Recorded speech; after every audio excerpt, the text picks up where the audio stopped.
Nothing more happened on the passage worthy the mentioning, so, after a fine run, we safely arrived in Nantucket. Nantucket. Take out your map and look at it. See what a real corner of the world it occupies, how it stands there, away offshore, more lonely than the Eddystone Lighthouse. Look at it, a mere hillock and elbow of sand, all beach without a background. There is more sand there than you would ever use in 20 years as a substitute for blotting paper.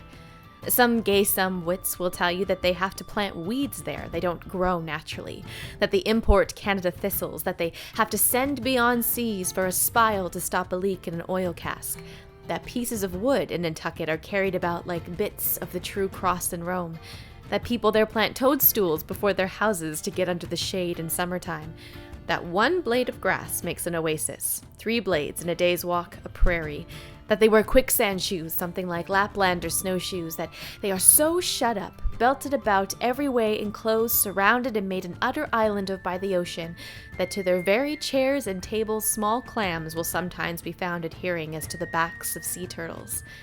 But these extravagances only show that Nantucket is no Illinois. Look now at the wondrous traditional story of how this island was settled by the red men. Thus, the legend goes, in old times an eagle swooped down upon the New England coast and carried off an infant Indian in his talons. With loud lament the parents saw their child borne out of sight above the wide waters. They resolved to follow in the same direction. Setting out in their canoes, after a perilous passage, they discovered the island, and there they found an empty ivory casket, the poor little Indian skeleton. What wonder then that these Nantucketers, born on a beach, should take to the sea for a livelihood? They first caught crabs and queequegs in the sand. Grown bolder, they waded out with nets for mackerel. More experienced, they pushed off into boats and captured cod, and, at last, launching a navy of great ships on the sea, explored this watery world, put an incessant belt of circumnavigations round it, peeped in at Behring's Straits, and in all seasons and all oceans declared everlasting war with the mightiest animated mass that has survived the flood, most monstrous and most mountainous. This Himalayan sea salt mastodon, clothed with such portentous of unconscious power that his very panics are more to be dreaded than his most fearless and malicious assaults. And thus have these naked Nantucketers, these sea hermits issuing from their anthill in the sea, overrun and conquered the watery world like so many Alexanders, parceling out among them the Atlantic, Pacific, and Indian Oceans as the 3 pirate powers did Poland.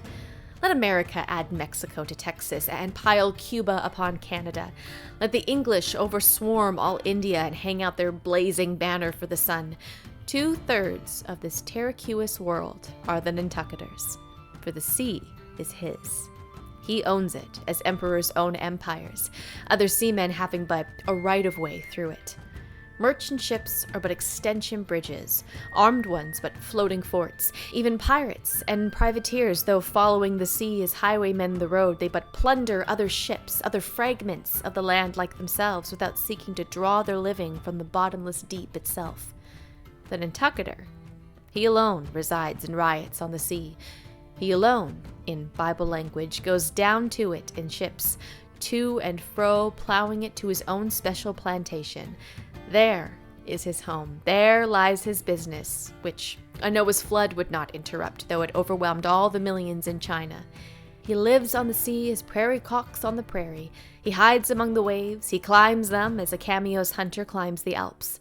For years he knows not land, so that when he comes to it at last, it smells like another world, more strangely than the moon would be to an earthman. With the landless gull that at sunset folds her wings and is rocked to sleep between billows, so, at nightfall, the Nantucketer, out of sight of land, furls his sails and lays him to his rest, while under his very pillow rush herds of walruses and whales.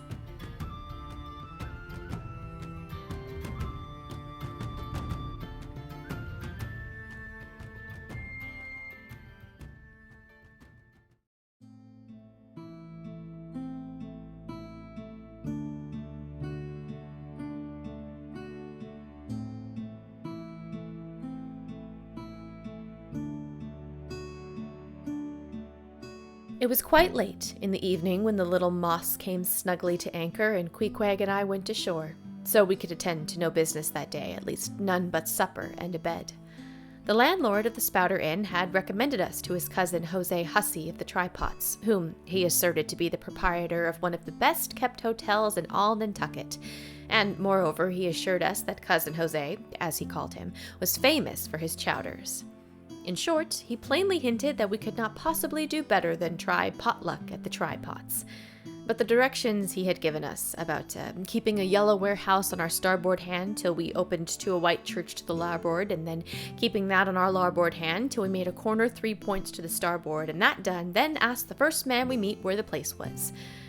These crooked directions of his very puzzled us at first, especially as, at the onset, Queequeg insisted that the yellow warehouse, our first point of departure, must be left on the larboard hand, whereas I understood Peter Coffin to say it was on the starboard. However, by dint of beating around a little in the dark and now and then knocking on a peaceable inhabitant to inquire the way, we at last came to something which there was no mistaking. 2 enormous wooden pots painted black and suspended by asses' ears swung from the cross trees of an old topmast, planted in front of an old doorway. The horns of the cross trees were sawed off on either side so that this old topmast looked not a little like a gallows. Perhaps I was oversensitive to such impressions at the time, but I could not help staring at the gallows with a vague misgivings. A sort of crick in my neck as I gazed up to the 2 remaining horns. Yes, 2 of them, one for Queequeg and one for me. It's ominous, thinks I. A coffin, my innkeeper upon landing in my first whaling port, tombstones staring at me in the whaleman's chapel, and here a gallows. And a pair of prodigious black pots, too. Are these last throwing out oblique hints towards Tophet? I was called from these reflections by the sight of a freckled woman with yellow hair and a yellow gown standing in the porch of the inn under a dull red lamp swinging there that looked much like an injured eye, and carrying on a brisk scolding with a man in a purple woolen shirt. "Get along with ye," said she to the man, "or I'll be calming ye." "Come on, Queequeg," said I. "All right, that's Mrs. Hussey." And so it turned out. Mr. Jose Hussey being from home, but leaving Mrs. Hussey entirely competent to attend to all his affairs. Upon making known our desire for a supper and a bed, Mrs. Hussey, postponing further scolding for the present, ushered us into a little room, and seating us at a table spread with the relics of a recently concluded repast, turned round to us and said, "Clam-a-cod." "What's that about cods, ma'am?" said I with politeness. "Clam-a-cod," she repeated. "A clam for supper? A cold clam. Is that what you mean, Mrs. Hussey?" says I. "But that's a rather cold and clammy reception in the winter-time, ain't it, Mrs. Hussey?" But being in a great hurry to resume scolding the man in the purple shirt, who was waiting at the entry and seeming to hear nothing but the word clam, Mrs. Hussey hurried towards an open door leading to the kitchen, and brawling out, "Clam for 2!" disappeared. "Queequeg," said I, "do you think that we can make out a supper for both of us on 1 clam?" However, a warm, savory steam from the kitchen served to belie the apparently cheerless prospect before us. But when that smoking chowder came in, the mystery was delightfully explained. Oh, sweet friends, hearken to me. It was made of small, juicy clams, scarcely bigger than hazelnuts, mixed with pounded ship biscuit and salted pork cut up into little flakes, the whole enriched with butter and plentifully seasoned with pepper and salt. Our appetites being sharpened by the frosty voyage, and, in particular, Queequeg seeing his favorite fishing food before him, and the chowder being surprisingly excellent, we dispatched it with great expedition. When leaning back a moment, and to bethinking me of Mrs. Hussey's clam and cod announcement, I thought I would try a little experiment. Stepping to the kitchen door, I uttered the word, "Cod!" with great emphasis, and resumed my seat. In a few minutes, the savory steam came forth again, but with a different flavor, and in good time a fine cod chowder was placed before us. We resumed our business, and while plying our spoons in the bowl, I thinks to myself, I wonder now if this here has any effect on the head. What's that stultifying thing about chowder-headed people? But look, Queequeg, ain't that a live eel in your bowl? Where's your harpoon? fishiest of all fishy places was the Try-Pots, which well deserved its name, for the pots there were always boiling chowders. Chowder for breakfast, and chowder for dinner, and chowder for supper, till you began to look for fish bones coming through your clothes. The area before the house was paved with clamshells. Mrs. Hussey wore a polished necklace of codfish vertebrae, and Jose Hussey had his account books bound in superior old shark skin. There was a fishy flavor to the milk, too, which I could not at all account for, until one morning, happening to take a stroll along the beach among some fishermen's boats, I saw Jose's brindled cow feeding on fish remnants and marching along the sand with each foot in a cod's decapitated head, looking very slipshod, I assure you.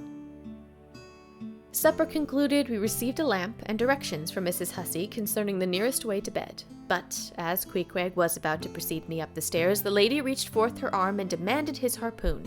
She allowed no harpoon in her chambers. "Why not?" said I. "Every true whaleman sleeps with his harpoon, but why not?" "Because it's dangerous," says she. "Ever since young Stiggs coming from that unfortunate voyage of his, when he was gone 4 years and a half with only 3 barrels of ale, was found dead in my first floor back with his harpoon in his side. Ever since then, I allow no boyders to take such dangerous weepings in the rooms at night. So, Mr. Queequeg," for she had learned his name, "I will take this here iron and keep it for you till morning. But the chowder, clam a cod tomorrow for breakfast, men." "Both," says I, "and let's have a couple of smoked herring by way of variety."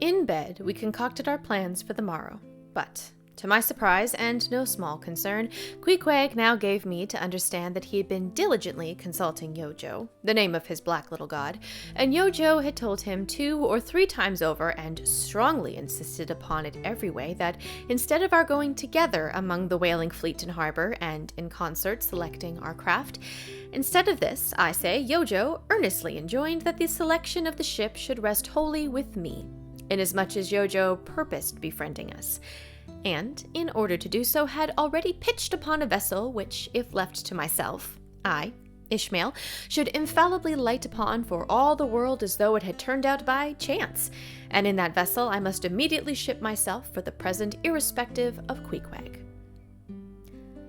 I have forgotten to mention that in many things Queequeg placed great confidence in the excellence of Yojo's judgment and surprising forecast of things, and cherished Yojo with considerable esteem as a rather good sort of god, who perhaps meant well enough upon the whole, but in all cases did not succeed in his benevolent designs. Now this plan of Queequeg's, or rather Yojo's, touching the selection of our craft, I did not like this plan at all. I had not a little relied upon Queequeg's sagacity to point out the whaler best fitted to carry us and our fortunes securely, but as all my remonstrances produced no effect upon Queequeg, I was obliged to acquiesce, and accordingly prepared to set about this business with a determined rushing sort of energy and vigor that should quickly settle the trifling little affair. Next morning, early, leaving Queequeg shut up with Yojo in our little bedroom, for it seemed that it was some sort of Lent or Ramadan or day of fasting, humiliation, and prayer with Queequeg and Yojo that day. How it was I never could find out, for though I applied myself to it several times, I never could master his liturgies and articles. Leaving Queequeg, then fasting on his tomahawk pipe, and Yojo warming himself at his sacrificial fire of shavings, I sallied out among the shipping. After much prolonged sauntering and many random inquiries, I learned that there were 3 ships up for 3 years' voyages: the Devil Dam, the Tit-Bit, and the Pequod. Devil Dam I do not know the origin of. Tit-Bit is obvious. Pequod, you will no doubt remember, was the name of a celebrated tribe of Massachusetts Indians, now extinct as the ancient Medes.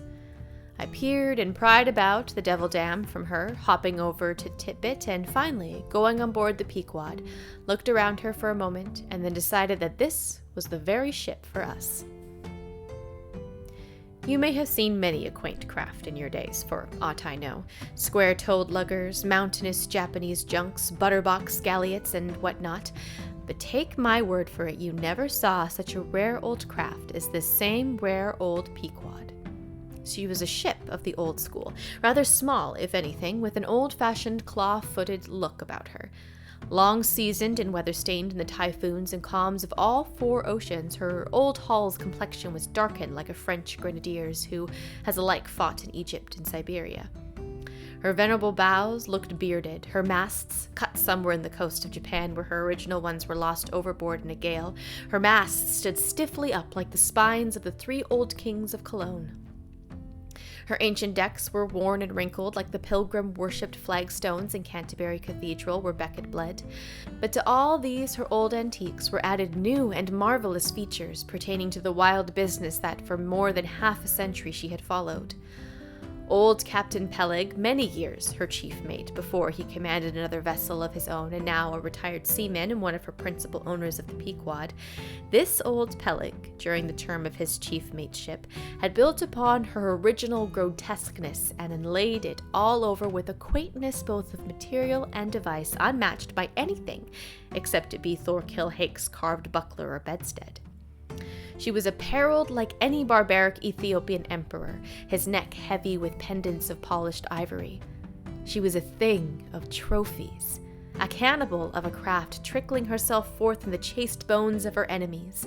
All around, her unpaneled opened bulwarks were garnished like one continuous jaw with the long sharp teeth of the sperm whale inserted there for pins to fasten her old hemp thews and tendons to. These thews ran not through base blocks of landwood, but deftly traveled over sheaves of sea ivory. Scorning a turnstile wheel at her reverend helm, she sported there a tiller, and that tiller was in one mass curiously carved from the long, narrow lower jaw of her hereditary foe. The helmsman who steered by that tiller in a tempest felt like the Tartar when he holds back his fiery steed by clutching its jaw. A noble craft, but somehow a most melancholy. All noble things are touched with that. Now, when I looked about the quarterdeck for someone having authority in order to propose myself as a candidate for the voyage, at first I saw nobody. But I could not well overlook a strange sort of tent, or rather wigwam, pitched a little behind the main mast. It seemed only a temporary erection used in port. It was of a conical shape, some 10 feet high, consisting of long, huge slabs of limber black bone taken from the middle and highest part of the jaws of the right whale. Planted with their broad ends in the deck, a circle of these slabs laced together mutually sloped towards each other, and at the apex united in a tufted point where the loose, hairy fibers waved to and fro like the top knot of some old Potawatomi's Seckham's head. A triangular opening faced towards the bows of the ship so that the inside commanded a complete view forward. And, half concealed in this queer tenement, I at length found one who by his aspect seemed to have authority, and who, it being noon and the ship's work suspended, was now enjoying respite from the burden of command. He was seated on an old-fashioned oaken chair wriggling all over with curious carving, and the bottom of which was formed of a stout interlacing of the same elastic stuff of which the wigwam was constructed. There was nothing so very particular, perhaps, about the appearance of the elderly man I saw. He was brown and brawny like most old seamen, and heavily rolled up in a blue pilot cloth cut in the Quaker style.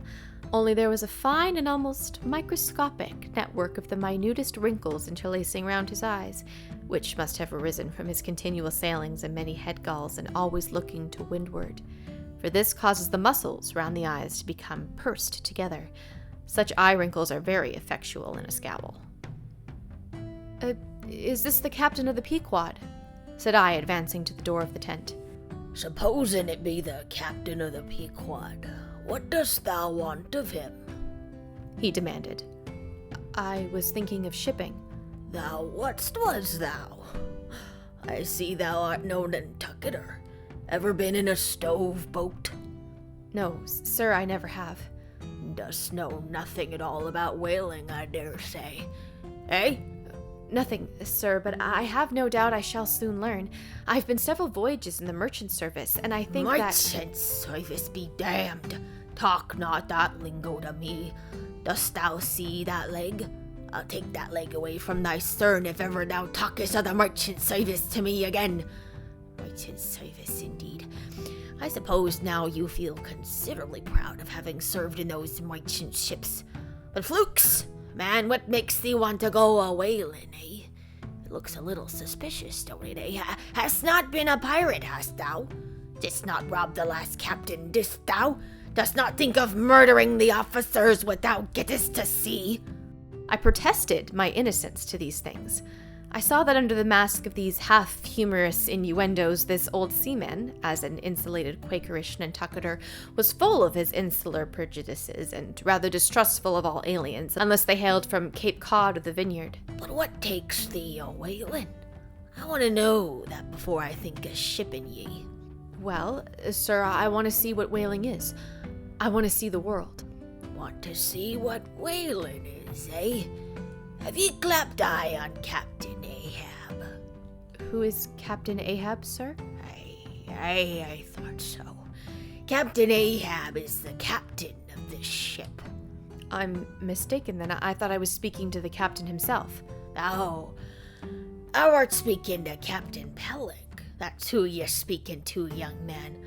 It belongs to me and Captain Billard to see Pequod fitted out for the voyage and supplied with all her needs, including crew.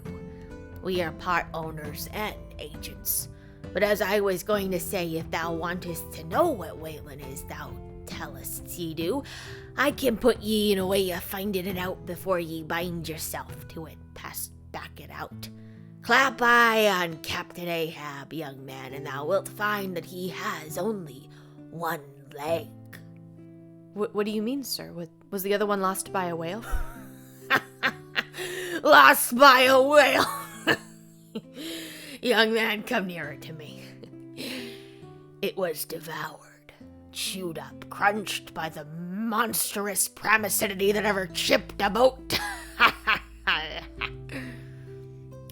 I was a little alarmed by his energy, perhaps also a little touched at the hearty grief in his concluding exclamation, but said as calmly as I could, What you say is no doubt true enough, sir, but how could I know there was any peculiar ferocity in this particular whale, though indeed I might have inferred as much from the simple fact of the accident. Look ye now, young man, thy lungs are sort of soft, ye see. Thou dost not talk shark a bit. Sure ye been to sea before now, sure that? Sir, said I thought I told you I've been 4 voyages in the merchant— Hard down on that! Mind what I said about the merchant service. Don't aggravate me, I won't have it. But let us understand each other. I've given thee a hint about whaling is. Do ye yet feel inclined for it? I do, sir. Very good. Now, art thou the man to pitch a harpoon down a live whale's throat and then jump after it? Answer quickly. I am, sir, if it should be positively indispensable to do so. Not to be got rid of it, that is, which I don't take to be the fact. Good again. Now then, thou not only wantest to go a-whaling to find out by experience what whaling is, but ye also want to go in order to see the world. Was that not what ye said? I thought so. Well, then just step forward there and take a peep over the weather brow and then back to me, and tell me what ye see there. For a moment I stood a little puzzled by this curious request, not knowing exactly how to take it, whether humorously or in earnest. But, concentrating all his crow's feet into one scowl, Captain Peleg started me on the errand. Going forward and glancing over the weather bow, I perceived that the ship swinging to her anchor with the flood tide was now obliquely pointing toward the open ocean. The prospect was unlimited, but exceedingly monotonous and forbidding, not the slightest variety that I could see. Well, what's the report? Said Peleg when I came back. What did you see? Not much, I replied. Nothing but water. Considerable horizon, though, and there's a squall coming up, I think. Well, what dost thou think then of seeing the world? Do you wish to go around Cape Horn and see any more of it, eh? Can't you see the world where you stand? I was a little staggered, but going a-whaling I must, and I would. And the Pequod was as good a ship as any, I thought the best, and all this I now repeated to Peleg. Seeing me so determined, he expressed his willingness to ship me. And thou mayest as well sign the papers right off, he added. Come along with ye. And so saying, he led the way below deck into the cabin.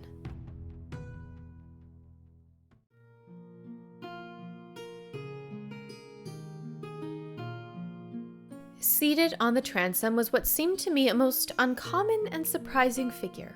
It turned out to be Captain Bildad, who, along with Captain Peleg, was one of the largest owners of the vessel, the other shares, as is sometimes the case in these ports, being held by a crowd of old annuitants, widows, fatherless, children in chancery wards, each owing about the value of a timberhead or a foot of plank or a nail or two on the ship. People in Nantucket invest their monies in whaling vessels the same way that you do yours in approved state stocks bringing in good interest. Now Bildad, like Peleg, and indeed many other Nantucketers, was a Quaker, the island having been originally settled by the sect, and to this day its inhabitants in general retain in an uncommon measure the peculiarities of the Quaker, only variously and anonymously modified by things altogether alien and heterogeneous. For some of these same Quakers are the most sanguinary of all sailors and whale hunters. They are fighting Quakers. They are Quakers with a vengeance. So that there are instances among them of men who, named with scripture names, a singularly common fashion on the island, and in childhood naturally imbibing the stately dramatic thee and thou of the Quaker idiom, still, from the audacious, daring, and boundless adventure of these subsequent lives, strangely blend with these unoutgrown peculiarities 1,000 dull dashes of character, not unworthy a Scandinavian sea king or a poetical pagan Roman. And when these things unite in a man of greatly superior natural force with a globular brain and ponderous heart, who has also by the stillness and seclusion of many long night watches in the remotest waters and beneath constellations never seen here in the north been led to think untraditionally and independently, receiving all nature's sweet or savage impressions fresh from her own virgin voluntary and confiding breast, and thereby chiefly, but with some help from ancient advantages, to learn a bold and nervous lofty language, that man makes one in a whole nation sentence, a mighty pageant creature formed for noble tragedies. Nor will it at all detract from him, dramatically regarded, if either by birth or other circumstances, he have what seems a half-willful overruling morbidness at the bottom of his nature. Nor will it at all detract from him, dramatically regarded, if either by birth or other circumstances, he have what seems a half-willful overruling morbidness at the bottom of his nature. For all men tragically great are made so through a certain morbidness. Be sure of this, O young ambition, all mortal greatness is but disease.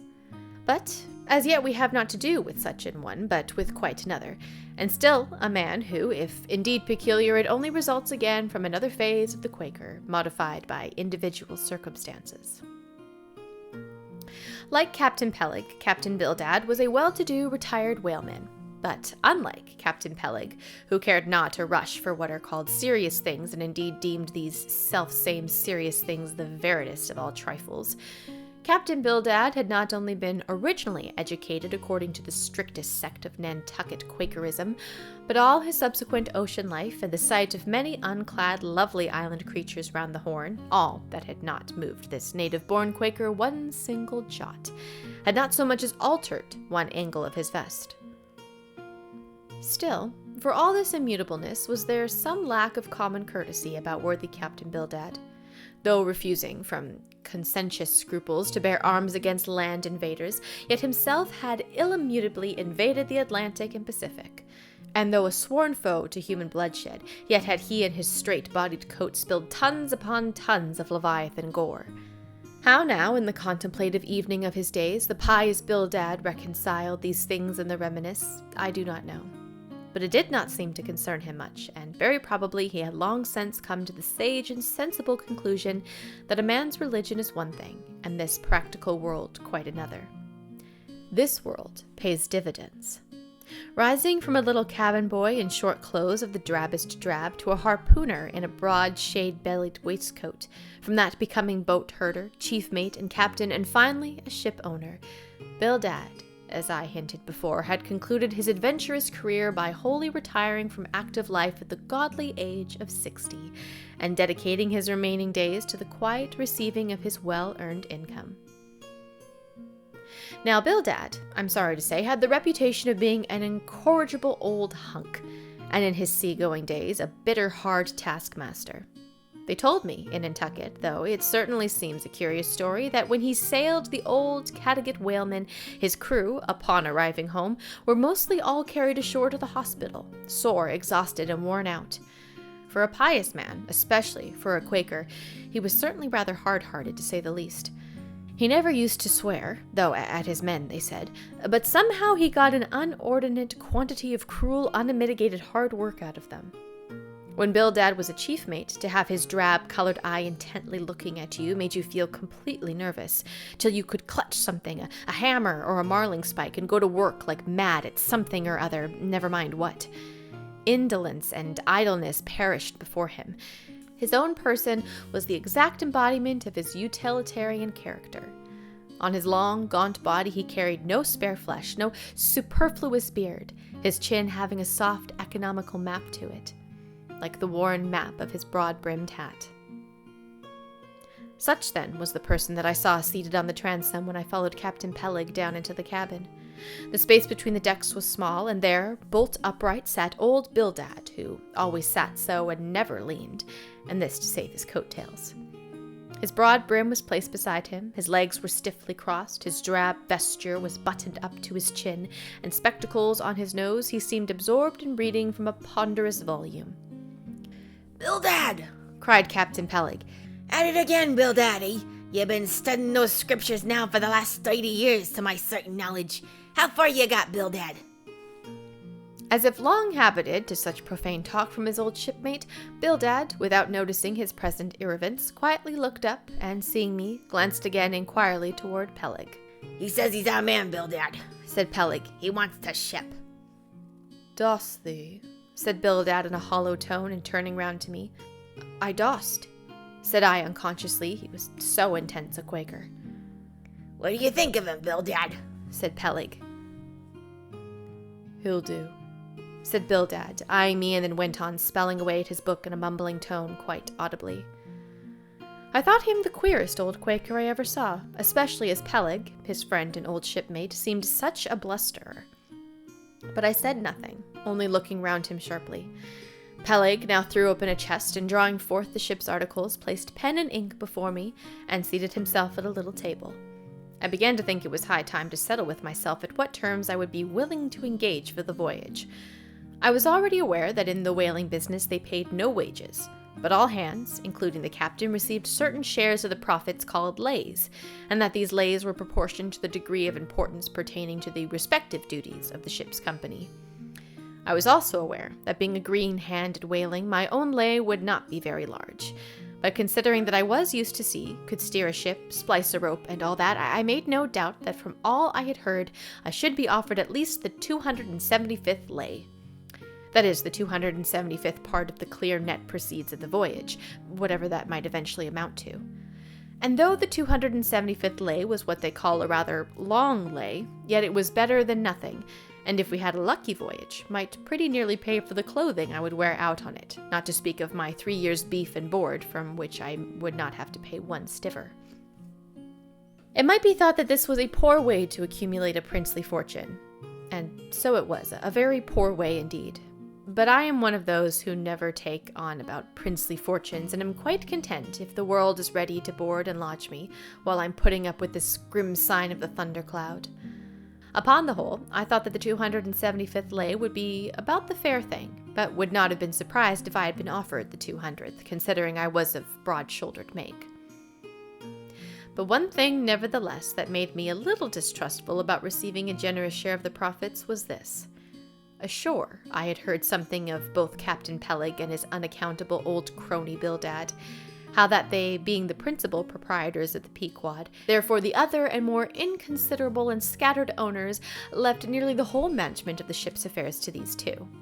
And I did not know but what the stingy old Bildad might have a mighty deal to say about shipping hands, especially as I now found him on board of the Pequod, quite at home there in the cabin and reading his Bible as if it was at his own fireside. Now, while Peleg was vainly trying to mend a pen with his jackknife, old Bildad, to my no small surprise, considering that he was such an interested party in these proceedings, Bildad never heeded us, but went on mumbling to himself out of his book. Lay not up for yourself treasures upon earth, where moth... Well, Captain Bildad, interrupted Peleg. What's you say that lay shall we give this young man? Thou knowest best, was the sepulchral reply. The 777th wouldn't be too much, would it? Where moth and rust do corrupt, but lay. Lay indeed, thought I, and such a lay. The 777th. Well, old Bildad, you are determined that I, for one, shall not lay up many lays here below, where moth and rust do corrupt. It was an exceedingly long lay, that indeed, and though from the magnitude of the figure it might at first deceive a landsman, yet the slightest consideration will show that though 777 is a pretty large number, yet when you come to make it a tenth of it, you will then see, I say, that the 777th part of a farthing is a good deal less than 777 gold doubloons, and so I thought at the time. Ay, bless your eyes, Bildad, said Peleg. Thou dost not want to swindle this young man. He must have more than that. 777th, again said Bildad without lifting his eyes, and then went on mumbling, For where your treasure is, there your heart will be also. I'm gonna put him down for the 300th, said Peleg. You hear that, Bildad? The 300th lay, I say. Bildad laid down his book, and turning solemnly towards him, said, Captain Peleg, thou hast a generous heart, but thou must consider the duty thou owest to the other owners of this ship, widows and orphans, many of them, and that if we too abundantly reward the labors of this young man, we will be taking the bread from those widows and those orphans. The 777th lay, Captain Peleg. How, Bildad? Roared Peleg, starting up and clattering about the cabin. Blast ye, Captain Bildad! If I had followed thy advice in these matters, I'd afore now had a conscience to lug about the world be heavy enough to founder the largest ship that ever sailed round Cape Horn. Captain Peleg, said Bildad steadily, thy conscience may be drawing 10 inches of water, or 10 fathoms, I can't tell.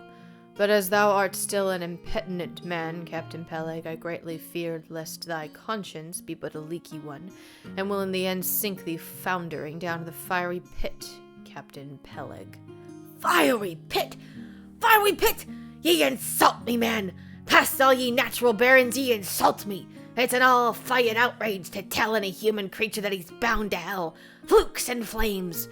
Bildad, say that again to me and start ye old soul bolts, but I'll swallow a live goat with all his hairs and horns on.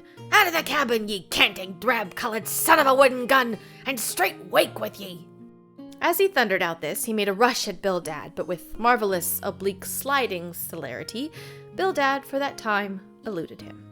Alarmed at this terrible outburst between the two principal and responsible owners of the ship, and feeling half a mind to give up all idea of sailing in a vessel so questionably owned and temporarily commanded, I stepped aside from the door to give egress to Bildad, who I made no doubt with all eagerness to vanish from before the awakened wrath of Peleg. But to my astonishment, he sat down again on the transom very quietly and seemed to have not the slightest intention of withdrawing.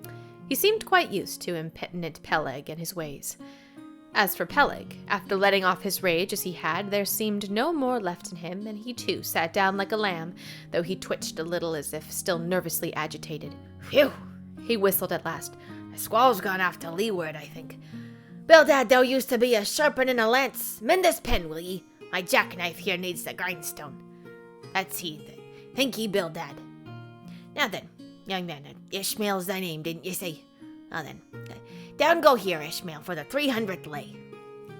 Captain Peleg, said I have a friend with me who wants to ship too. Shall I bring him down tomorrow?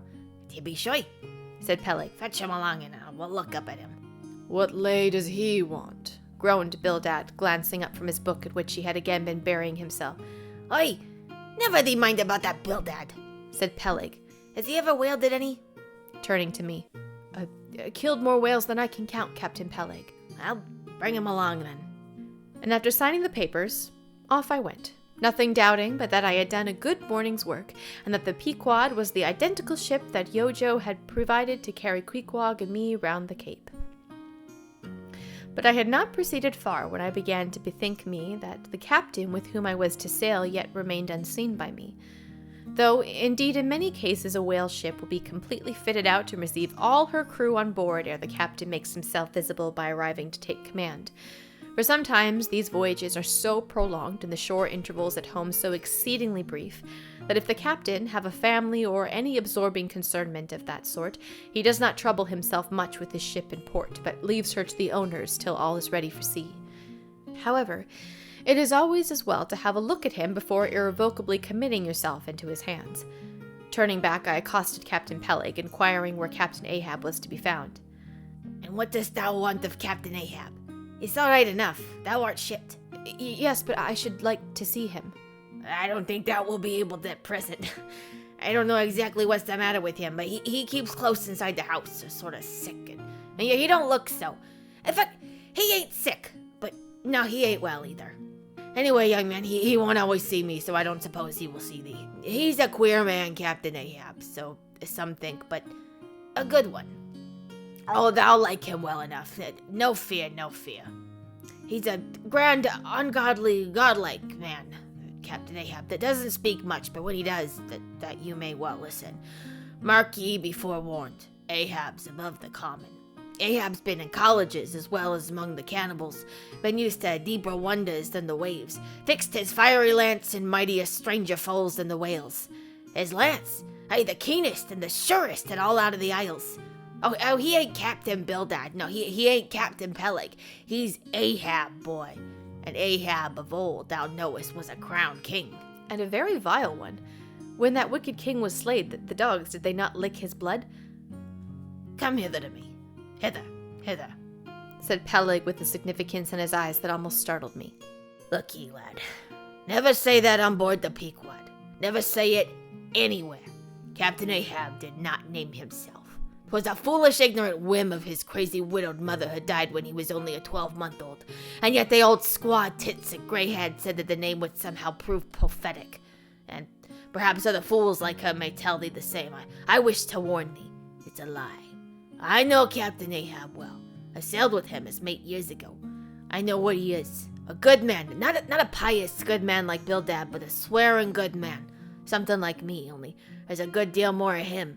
I know that he was never very jolly. I know that on the passage home he was a little out of his mind for a spell, but it was the sharp-shooting pains in his bleeding stump that brought that about. As anyone might see, I know, too, that ever since he lost his leg last voyage at the accursed whale, he's been a kind of moody. Desperate, moody, and savage sometimes, but that'll all pass off.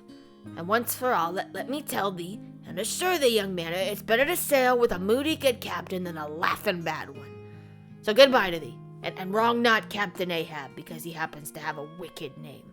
Besides, my boys, he has a wife. Not 3 voyages wedded, a sweet, resigned girl. Think of that. By that sweet girl, that old man has a child. Hold ye then there can be any utter, hopeless harm in Ahab. No, my lad, stricken blasted if he be, Ahab has his humanities. As I walked away, I was full of thoughtfulness. What had been incidentally revealed to me of Captain Ahab filled me with a certain wild vagueness of painfulness concerning him. And somehow, at the time I felt a sympathy and a sorrow for him, but for I don't know what, unless it was the cruel loss of his leg. And yet, I also felt a strange awe of him. But that sort of awe, which I cannot at all describe, was not exactly awe. I don't know what it was, but I felt it, and it did not disincline me towards him, though I felt impatience at what seemed like a mystery in him so imperfectly as he was known to me then.